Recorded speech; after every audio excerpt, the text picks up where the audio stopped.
अस्सलाम वालेकुम मेरे प्यारे दोस्तों, कैसे हैं आप। मैं हूं आपका होस्ट मोहम्मद आज़म समीर।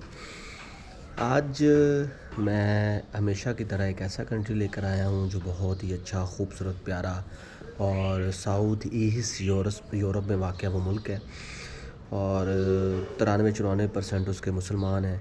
तो ज़्यादा मुस्लिम आबादी वाला मुल्क है। वहाँ के खाने, वहाँ का कल्चर, वहाँ का हेरिटेज, वहाँ की एजुकेशन और इसके साथ वहाँ के जो सराउंडिंग्स हैं, जो लैंडस्केप है, वो बहुत खूबसूरत है। ये वो कंट्री है दोस्तों जिसके आसपास मॉन्टेनेग्रो है, अल्बानिया है, मैसिडोनिया है और सर्बिया है। यहाँ पे आपको ज़्यादा मस्जिदें नज़र आएंगी, ज़्यादा इस्लाम नज़र आएगा और लोग बहुत मिलनसार हैं, बहुत ही प्यारे हैं और रिस्पेक्ट करने वाले हैं, स्पेसिफ़िकली टू पाकिस्तानीज़। चूँकि यहाँ पे पाकिस्तानी की तादाद कम है, लेकिन उसके बावजूद भी इतना मार्जिन है कि आप वहाँ पे जा सकते हैं, बिज़नेस कर सकते हैं, ट्रैवल कर सकते हैं, साइट सीइंग के लिए जा सकते हैं, टूरिज़म के लिए जा सकते हैं और वहाँ पे पढ़ भी सकते हैं। तो आज दोस्तों मैं आपको बताऊंगा कि आप वहाँ का स्टडी वीज़ा कैसे ले सकते हैं।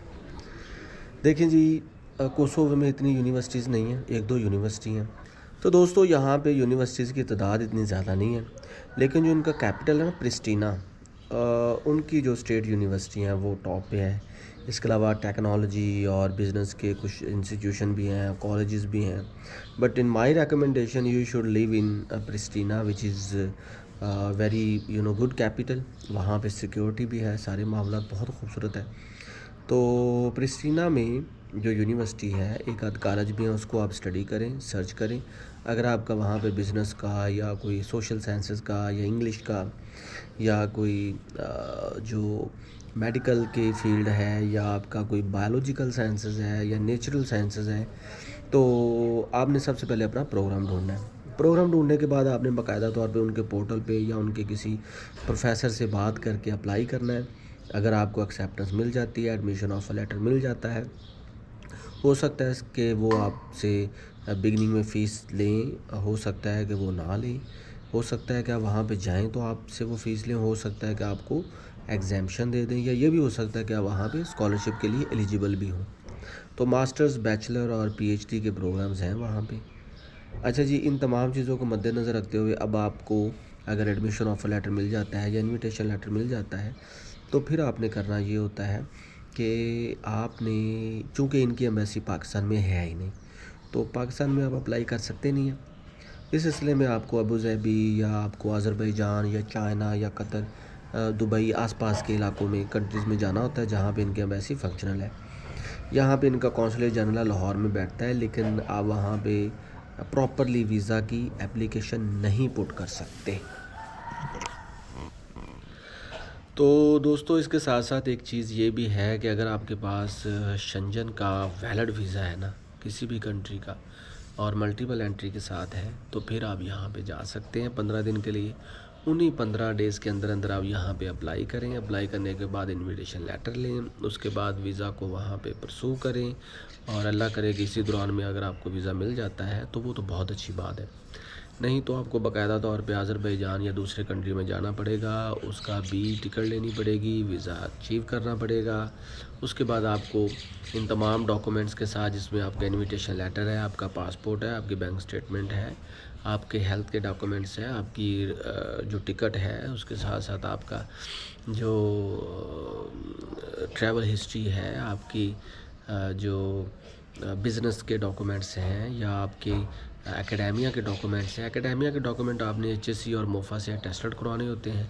पुलिस करैक्टर सर्टिफिकेट को अटेस्टेड करवाना होता है, वो भी आपके पास होना चाहिए। यही मोर और लेस वही डॉक्यूमेंट्स हैं जो कि किसी भी शेंजन कंट्री के स्टडी वीज़ा के लिए होते हैं।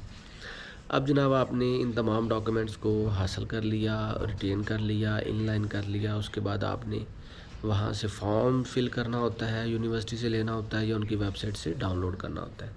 फिर आपने उसको फिल करना है। फिल आउट करने के बाद आपने वहाँ पे डेफिनेटली अपनी इंफॉर्मेशन, आपका नाम, पता, एड्रेस, प्लस आपने वहाँ के अपना पासपोर्ट को पुट करना होता है। किसी अपने नाम के स्पेलिंग को आपने गलत नहीं लिखना होता, नहीं तो आपका वीज़ा रिजेक्ट हो जाता है।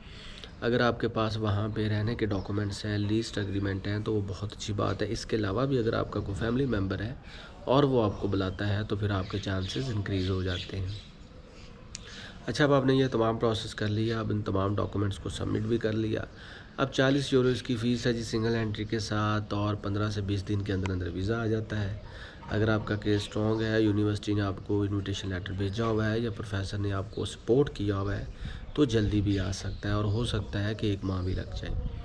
तो इस सिलसिले में आपने जो भी टिकट परचेज़ करनी है वो 1 डेढ़ माह के गैप से करनी है, ठीक है। तो यही जनाब पूरा प्रोसेस है। कोसोवो जाएँ, घूमें, पढ़ें, पढ़ाई करें।